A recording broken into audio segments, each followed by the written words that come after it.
Karena saya berdoa, kalau hari ini saudara sedang ada dalam persoalan atau masalah, anggaplah itu satu cara Tuhan untuk merendahkan hidupmu di bawah tangan Tuhan yang kuat. Amin. Supaya kalau engkau sudah merendah hati di hadapan Tuhan, barulah Tuhan bisa meninggikan kita. Tanpa proses, tanpa pembentukan karakter, kita nggak bisa diangkat tinggi Tuhan.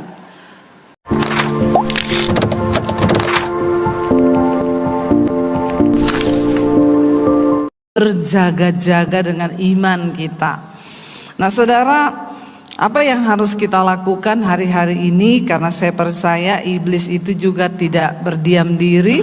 Dia ingin berusaha untuk menggoyahkan iman kita sehingga ya kita tidak layak ketika Tuhan datang. Tapi saya percaya orang-orang yang menanti-nantikan Tuhan, kita ini diberi kekuatan yang baru untuk terus melihat dan percaya bahwa Tuhan ada bersama-sama dengan kita. Kita buka bersama 1 Petrus pasal yang kelima saudara. Kita baca ayat yang ke-6 sampai ayat yang ke-11. Ini yang harus kita lakukan di hari-hari yang terakhir agar iman kita semakin kuat ya di tengah-tengah keadaan zaman yang semakin tidak menentu.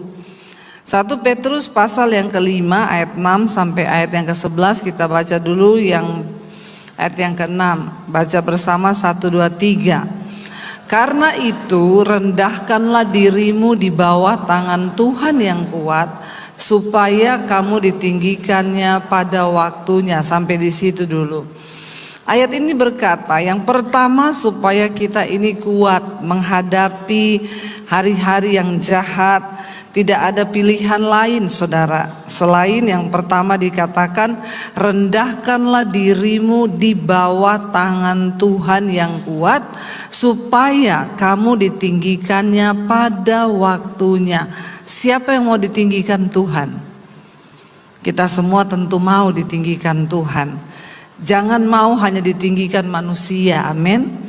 Karena kalau manusia yang tinggikan itu kadang kalau ada maunya ya jadi, kalau tidak ya sudah. Tapi kalau Tuhan yang tinggikan, ya Alkitab berkata jika Dia yang membuka pintu maka tidak ada satupun yang dapat menutupnya. Jika Tuhan yang sudah mengangkat kita maka tidak ada seorang pun yang dapat merendahkan kita. Jadi hari-hari ini apa yang harus kita lakukan saudara? Yang pertama ya rendahkanlah dirimu di bawah tangan Tuhan yang kuat. Apa artinya merendahkan diri? Ya, Tuhan itu tidak akan pernah bisa mengangkat orang yang masih tinggi hati. Tuhan gak akan pernah bisa mengangkat orang yang sombong. Satu-satunya cara agar hidup kita diangkat Tuhan, dipromosikan Tuhan, dimanapun engkau berada, saudara, janji Tuhan itu begitu banyak bahwa Tuhan itu akan mengangkat orang-orang yang berkenan padanya.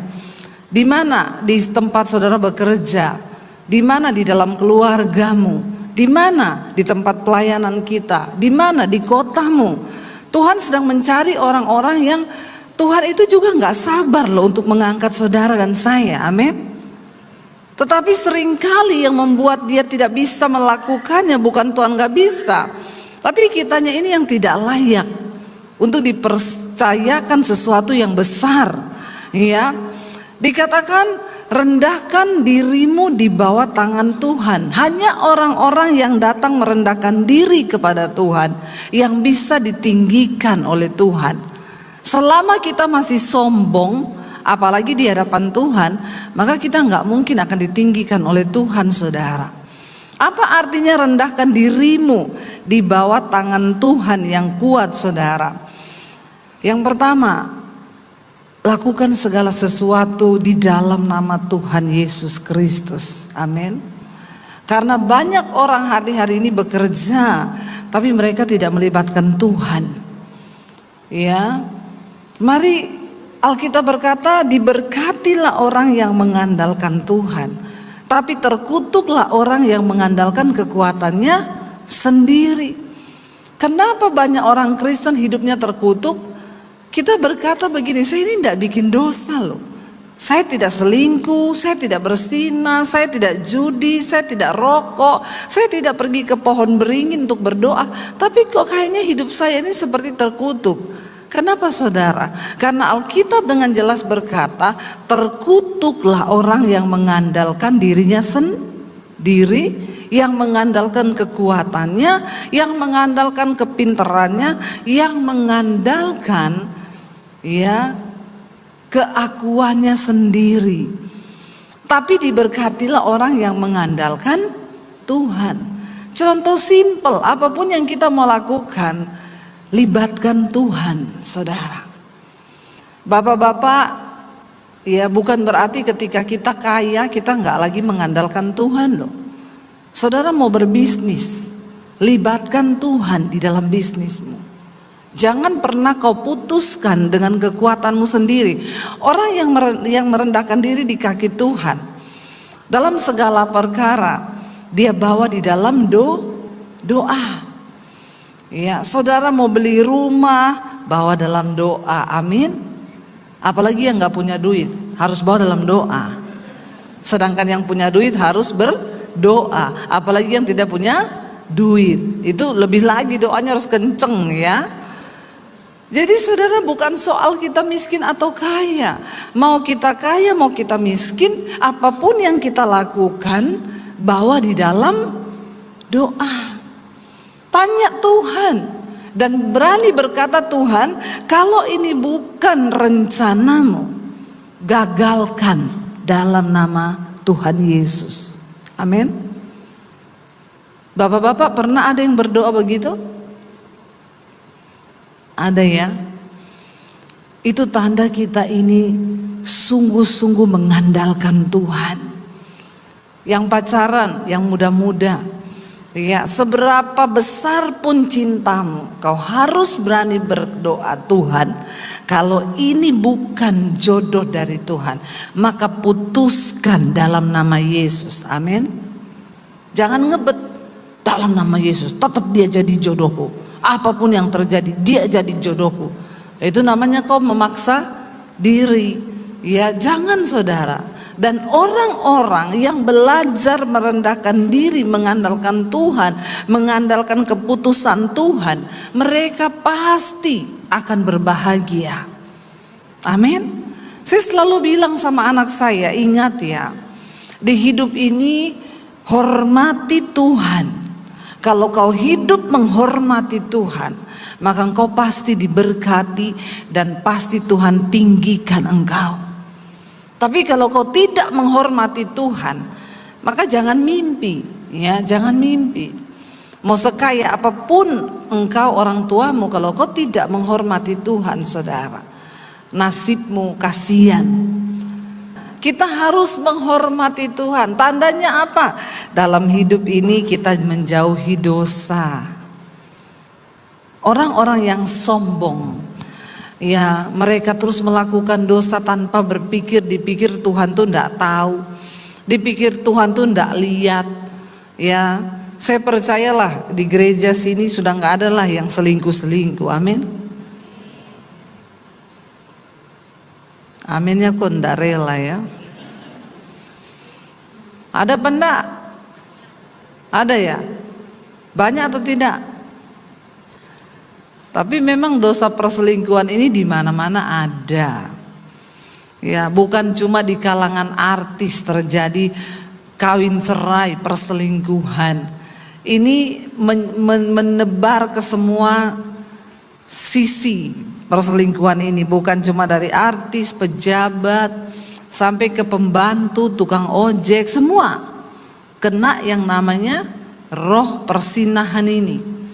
Ya, dan hati-hati saudara, saya percaya kalau kita ini hidup mendekat kepada Tuhan, menghormati Tuhan, merendahkan diri, tidak mungkinlah kita tuh kena yang begini-begini, itu tidak mungkin. Ya, kalau kita mau berjaga-jaga, tidak mungkinlah kita kena yang begini-begini ini. Saya berdoa kita semua hari-hari ini tidak lagi kena sama yang begini-begini. Kenapa? Karena perjuangan kita ke depan ini semakin berat. Ya, kalau cuma yang begini-begini kita tidak lulus. Apalagi kita berbicara tentang pertempuran, peperangan di akhir zaman yang begitu berat. Ya. Jadi jangan ada suami istri rapatkan barisan, berdoa bersama, bergandengan tangan, ndak usah aneh-aneh. Amin. Jauhi hal-hal yang tidak boleh dilakukan, ya. Mau di gereja, mau di mana saja kita nggak bisa merasa kuat.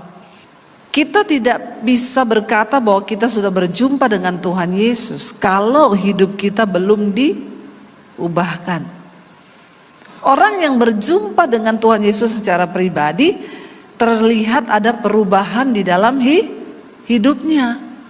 Jadi kalau engkau hanya menjadi Kristen tok saja yang setiap minggu ke gereja tapi hidupmu nggak berubah, maaf, Anda belum ketemu Tuhan Yesus loh. Dan saudara pasti ditolak ketika Tuhan Yesus datang. Sekalipun engkau berkata, Tuhan aku mengenal engkau loh, aku menyembuhkan orang demi namamu, aku usir setan demi namamu. Tapi Tuhan bilang, maaf, enyah engkau daripadaku, sebab aku tidak mengenal engkau pembuat kejahatan. Kita harus mengalami perubahan hidup yang orang bisa lihat. Ya, jadi aneh. Dulu pelit sekali, sekarang ada keluarga yang susah ditolong. Orang bilang, ih kok aneh ya dia sekarang ya. Iya, kenapa ya? Oh, itu loh, sejak dia ibadah di Petra, hidupnya berubah loh. Karena dia mengenal Tuhan Yesus. Amin. Jangan sampai orang bilang, itu kan ke gereja tiap minggu di Petra, tapi pelitnya, auzubillahi minasyaitonirrahmanirrahim. Ya, Bapak Ibu, itu dulu perubahan yang harus terlihat. Kalau beli di pasar, ndak usah ditawar. Amin. Ibu-ibu, ya, beli sayur itu loh, berapa? 10.000, yuk ditawar loh, 5.000 entura. Coba kapan lagi waktunya kita ini bisa menjadi berkat bagi kota, bagi bangsa. Yaitu penjual sayur di pasar tuh mereka ndak kaya. Saudara sekali-sekali ditanya, berapa itu Bu? 10.000, 20.000 boleh ndak? Loh, malah ketawa loh. Saya ini serius loh. Amin. Itu baru orang bilang, wih, jemaat Petra loh. Apalagi saudara pakai kalung salib, ya, dia akan bilang, ih orang Kristen luar biasa, saya jual 10.000 ditawar 20.000, itu luar biasa kan? Jangan sampai pakai kalung salib, mangewu wae, reto mangewu itu, lawang aku kemarin tuku neng kono yo mos 2.500 sok, ini bertobat lagi. Ya, saya ini tahu loh, karena saya sering mendengar nih di pasar begini kejadiannya. Ibu-ibu bertobat. Ya, apalagi kalau lihat bapak-bapak tua yang jualan, ndak usah ditawar.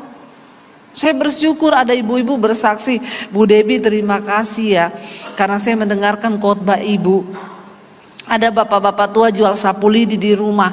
Saya udah mau tawar Bu. Saya tanya berapa Pak? Ya, 15.000. Saya sudah mau, mosok saya ingat khotbah ibu. Ya, berapa 15.000? 20.000 ya Pak. Ih, puji Tuhan loh. Ya, kan itu bapak juga nggak jualan pakai mobil Mercy toh. Dia naik sepeda loh jualan saudara. Kita nih kalau mau menjadi berkat nggak usah yang muluk-muluk lah. Ya, ada orang berkata saya pengen jadi berkat ke panti asuhan, bawa sembako. Itu nggak usah terlalu alay lebay. Itu kau bisa lakukan setahun sekali. Tapi perbuatan-perbuatan baik yang di sekeliling kita ini loh, yang bisa kita lakukan setiap hari. Kita lihat orang yang susah, saudara, dengan saudara menabur, saudara itu tidak akan miskin, justru akan semakin diberkati. Saya ini saksi hidup. Saya itu dari nggak punya uang, saya belajar menabur saudara. Ya, saya belajar taat dengan suara Tuhan. Makanya sampai hari ini saya mau bersaksi depan saudara, Tuhan memberkati kami luar biasa. Amin. Ya, kenapa nih saya kok lama-lama di pelit ya? Tapi bukan karena banyak orang pelit loh di sini, amin. Ya, kita semua mau. Hanya orang yang rajin menabur hari-hari ini mereka yang akan melihat pemeliharaan Tuhan. Makanya saya mau bilang sama orang tua, kita nggak bisa mengubah anak-anak kita. Yang bisa kita lakukan adalah bawa mereka berjumpa dengan Tuhan. Ajarkan firman kepada mereka. Karena saya mengalami, dulu saya dipukulin sama orang tua saya, ya dihajar sampai babak belur. Apakah saya berubah? Enggak. Saya semakin bikin, saudara. Saya semakin berontak, saya bilang, ya kalau mau bunuh aja saya sekalian. Saya kan gak pernah minta dilahirkan. Tapi ketika Yesus menjamah saya, orang tua gak perlu bicara satu kata. Ya, saya mengalami pembaharuan budi, dari roh saya dihidupkan. Lalu Tuhan ubahkan saya. Sampai akhirnya saya berubah semuanya. Karena lewat proses dan penderitaan hidup kita ini bisa direndahkan. Sampai akhirnya kita punya kerendahan hati di hadapan Tuhan. Baru Tuhan bisa meninggikan. Kenapa Daud sebelum diangkat menjadi raja, dia diproses habis-habisan oleh Tuhan. Ya, bahkan dia dikejar, mau dibunuh, dipermalukan, direndahkan. Cuma itu cara untuk membuat kita ini rendah hati di hadapan Tuhan. Karena saya berdoa, kalau hari ini saudara sedang ada dalam persoalan atau masalah, anggaplah itu satu cara Tuhan untuk merendahkan hidupmu di bawah tangan Tuhan yang kuat. Amin. Supaya kalau engkau sudah merendah hati di hadapan Tuhan, barulah Tuhan bisa meninggikan kita. Tanpa proses, tanpa pembentukan karakter, kita nggak bisa diangkat tinggi Tuhan. Nggak bisa, saudara. Dunia bisa beri kesuksesan yang palsu, tapi hanya karakter yang bisa membuat kita berkenan kepada Tuhan. Tapi Tuhan izinkan semua terjadi dalam hidup kita ini supaya Alkitab berkata tadi, rendahkanlah dirimu di bawah tangan Tuhan yang kuat supaya kamu itu ditinggikan pada waktunya. Jadi ingat, proses, persoalan, tekanan, apapun yang kita lewati hari-hari ini itu adalah bagian dari proses Tuhan untuk kita ini direndahkan di bawah tangan Tuhan supaya tiba saatnya kita ditinggikan pada waktunya. Tapi tidak ada perkara yang mustahil bagi Tuhan. Karena kita tahu Dia turut bekerja untuk mendatangkan kebaikan bagi orang-orang yang sungguh-sungguh mengasihi Dia dan yang terpanggil sesuai dengan rencana Tuhan. Tetaplah berjalan di dalam rencananya. Rendahkan dirimu. Ya, bagaimana cara kita juga direndahkan Tuhan? Waktu kau difitnah, saudara, tidak usah balas. Amin. Tidak usah bikin status di Facebook. Ya, sekarang ini banyak orang ada masalah bikin status. Ya, lihat saja nanti kau ya, di depan lain, di belakang lain. Saya tahu mulutmu itu, ngapain coba bikin status begitu di sosial media? Ya, kan nggak penting. Ya, urusan kemarin ada lagi yang bikin status, saya baca orang Kristen bikin malu. Saya nama ini mulai hari ini dengan suami saya, kami memutuskan hubungan persaudaraan dengan ipar saya yang bernama ini. Mulai sekarang hubungan kita selesai, end. Dalam hati saya, ini orang Kristen loh.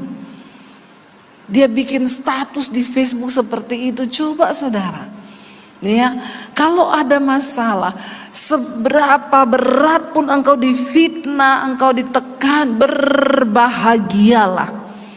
Waktu kau tahu itu bagian dari Tuhan sedang merendahkan dirimu, berarti Dia sedang mempersiapkan engkau untuk diangkat tinggi. Amin. Kalau kita direndahkan, rendahkan diri di bawah tangan Tuhan. Doakan orang yang menyakiti kita, iparmu, saudaramu, mertuamu, menantumu. Ya, Tuhan tidak punya cara lain, saudara, untuk mengangkat hidup kita selain melewati proses kita direndahkan. Hanya orang-orang yang sudah direndahkan, mereka yang dapat diangkat tinggi oleh Tuhan. Saya mengalami direndahkan dari keluarga, dari pendeta, dari siapapun saya mengalami, saudara. Tapi Tuhan melihat respon hati kita. Duduk di kaki Tuhan. Doakan orang yang menganiaya kamu. Memang susah kalau mendoakan orang, apalagi itu sesama orang Kristen. Kalau kita mendoakan orang yang nyakiti kita yang bukan agama Kristen, itu lebih enak, ada doanya, Tuhan ampuni dia karena dia tidak tahu apa yang dia lakukan. Nah, kalau orang Kristen yang lakukan, ya agak sulit, saudara, karena ya kita harus merubah firman. Ampuni dia Tuhan karena dia tahu yang dia lakukan, tapi dia pura-pura tidak tahu. Nah, kan begitu, saudara, ya. Jadi tapi kita harus tetap berdoa, menyerahkan dia kepada Tuhan, dan jangan kepahitan. Saya percaya di Semarang ini nggak ada lah orang yang putus hubungan dengan keluarga. Nggak ada toh? Kalau ada bertobat loh, saudara. Karena kau nggak bisa masuk kerajaan Allah kalau kau berantem. Ya, saya pernah mendamaikan orang tua. Saya bilang, Pak, dia bilang, saya kutuk itu anak saya. Ya, sampai kapanpun saya kutuk dia, tidak mungkin hidupnya diberkati. Saya bilang, Pak, Bapak ini pelayan Tuhan loh. Bapak tidak boleh mengatakan hal yang seperti itu. Cabut itu, Pak, dalam nama Yesus. Tidak bisa, itu anak durhaka. Ya, saya nggak izinkan nikah, dia pergi menikah, dia tinggalkan rumah ini. Saya bilang, seburuk apapun Pak, kau tidak boleh mengutuk, kau harus memberkati. Ayo Pak, kalau Bapak mau, temui anakmu. Dia bilang, ndak ada dimanapun orang tua yang mendatangi anak untuk minta maaf. Itu ndak ada ceritanya. Saya bilang gini, di mana ayatnya Pak? Karena dia wakil gembala, saudara. Jadi saya tanya, di mana ayatnya Pak yang dikatakan, hai orang tua, janganlah pernah meminta maaf kepada anak-anakmu, sebab tidak ada cerita yang seperti itu. Emang ada ayatnya Pak di mana? Jangan kau buat ayat baru yang tidak ada di Alkitab. Sekalipun kita orang tua, kita tidak salah. Ya, kalau kita tahu itu tidak benar, kita jangan mengutuk, tapi berusahalah hidup damai dengan semua orang. Ya, jangan, kalau ada hari ini di antara saudara tidak bicara dengan anakmu, tidak bicara dengan saudaramu, tidak bicara dengan orang tuamu, bertobat, saudara. Selama masih ada waktu, ayo kita rendahkan diri di bawah tangan Tuhan yang kuat.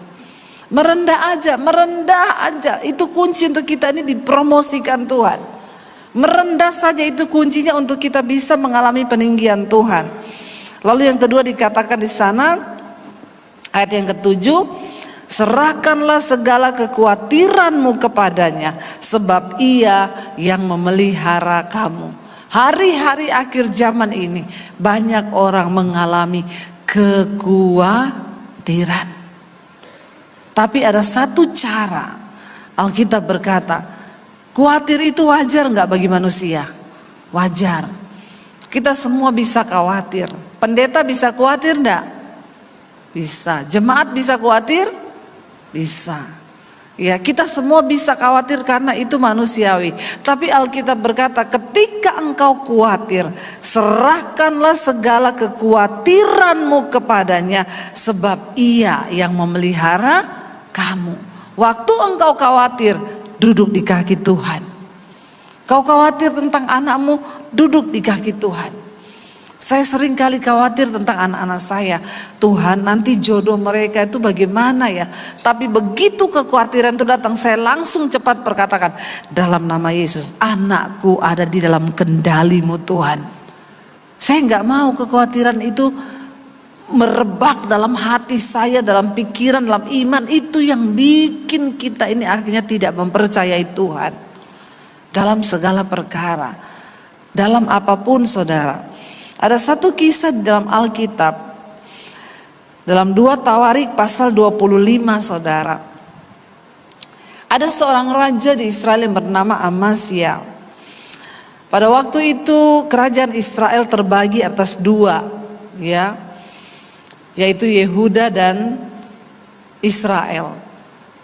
Ketika mereka berperang, saudara, dikatakan di sana Amasya ini sebagai raja Yehuda, dia tidak merasa memiliki kekuatan untuk melawan musuh. Kita lihat 2 Tawarik pasal 25 ayat yang kelima sampai ayat yang ke-12, saudara. 2 Tawarik 25 ayat 5 sampai ayat 12. Firman Tuhan berkata di sana, lalu Amasya mengumpulkan orang Yehuda. Baca bersama. Lalu Amasya mengumpulkan orang Yehuda dan menyuruh mereka, yakni seluruh orang Yehuda dan Benyamin, berdiri menurut puak-puaknya di bawah kepala-kepala pasukan 1000 dan kepala pasukan 100. Ketika ia menghitung mereka yang berumur 20 tahun ke atas, didapatinya 300.000 teruna yang sanggup keluar berperang dengan tombak dan perisai. Selain itu, ia menyewa 100.000 pahlawan yang gagah perkasa di Israel dengan bayaran 100 talenta perak. Tetapi seorang abdi Allah datang kepadanya dan berkata, "Ya Raja, janganlah tentara Israel dibiarkan bergabung kepada tuanku, karena Tuhan tidak menyertai Israel, yakni semua Bani Efraim. Dan jikalau mereka bergabung juga, bagaimanapun juga perbuatan dan kekuatanmu di dalam perang, Allah akan mengecilkan engkau, ya, menggelincirkan engkau di depan musuh, sebab Allah mempunyai kuasa untuk menolong dan menggelincirkan." Lalu kata Amasya kepada abdi Allah itu, "Bagaimana dengan 100 talenta yang telah kuberikan kepada pasukan-pasukan Israel itu?" Jawab abdi Allah itu, "Tuhan dapat memberikan lebih daripada itu kepadamu." Kemudian Amasya memisahkan pasukan yang datang bergabung kepadanya dari Efraim, supaya mereka kembali ke tempat tinggalnya. Maka sangat marahlah mereka terhadap Yehuda. Mereka kembali ke tempat tinggalnya dengan marah dan menyala-nyala. Amasya apa? Mendapat keberanian, lalu memimpin rakyatnya ke lembah Asin dan memukul kalah 10.000 orang dari Bani Seir.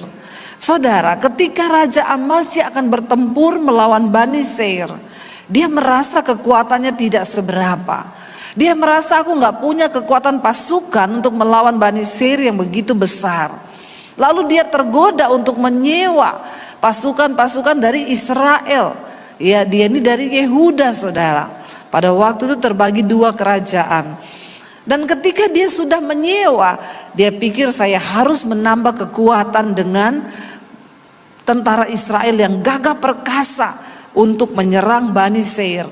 Tiba-tiba hamba Tuhan abdi Allah itu datang dan berkata, "Jangan pernah engkau pakai tentara Israel untuk ikut berperang, karena Tuhan tidak berkenan kepada mereka, sebab mereka memberontak dan mereka berdosa." Lalu Raja Amasya berkata, "Tapi bagaimana? Aku sudah terlanjur bayar. Aku sudah terlanjur menyewa." Ya, dikatakan di sana, bagaimana ya kalau aku nggak jadi pakai, aku sudah menyewa 100.000 pahlawan yang gak perkasa dari Israel itu, ya, dan dia bilang, ya bagaimana 100.000 itu saya sudah sewa kepada mereka, ya, dan dia bilang, saudara, di sana abdi Allah itu berkata, kalau kamu tetap nekat, seberapapun kekuatan yang sudah kau bangun, seberapapun usahamu untuk memenangkan peperangan itu, Tuhan akan menggelincirkan engkau di depan musuhmu.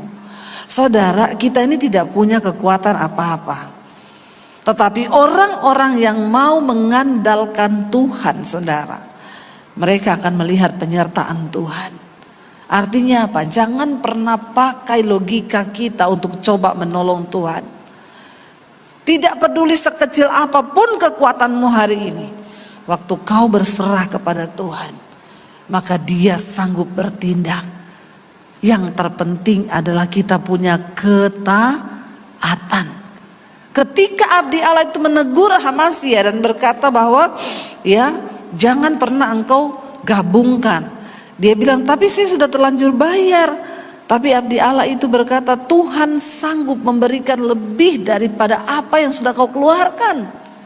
Sering kali ada sesuatu yang harus hilang ketika kita memilih untuk mengandalkan Tuhan. Tapi tidak apa-apa saudara, sebab Tuhan memperhitungkan semua harga ketaatanmu di dalam Dia, amin. Tidak ada satupun yang mustahil bagi Tuhan. Hari-hari terakhir ini, mari kita menaikkan iman kita kepada Tuhan. Jangan lihat keadaanmu, jangan lihat persoalanmu yang rasanya mungkin terlalu besar hari ini. Tapi pandanglah kepada Tuhanmu yang lebih besar daripada masalahmu. Ya, katakan yes, masalahku memang besar, tapi Tuhanku lebih besar dari masalahku. Saya percaya ketika kita mau sungguh-sungguh mencari Tuhan, sungguh-sungguh mengandalkan Tuhan, Dia Tuhan yang tidak pernah meninggalkan saudara dan saya. Jadi saudara, yang pertama, rendahkan diri kita di bawah tangan Tuhan yang kuat. Yang kedua, kalau hari-hari ini engkau punya kekhawatiran, serahkanlah semua kekhawatiranmu itu lewat doa kepada Tuhan.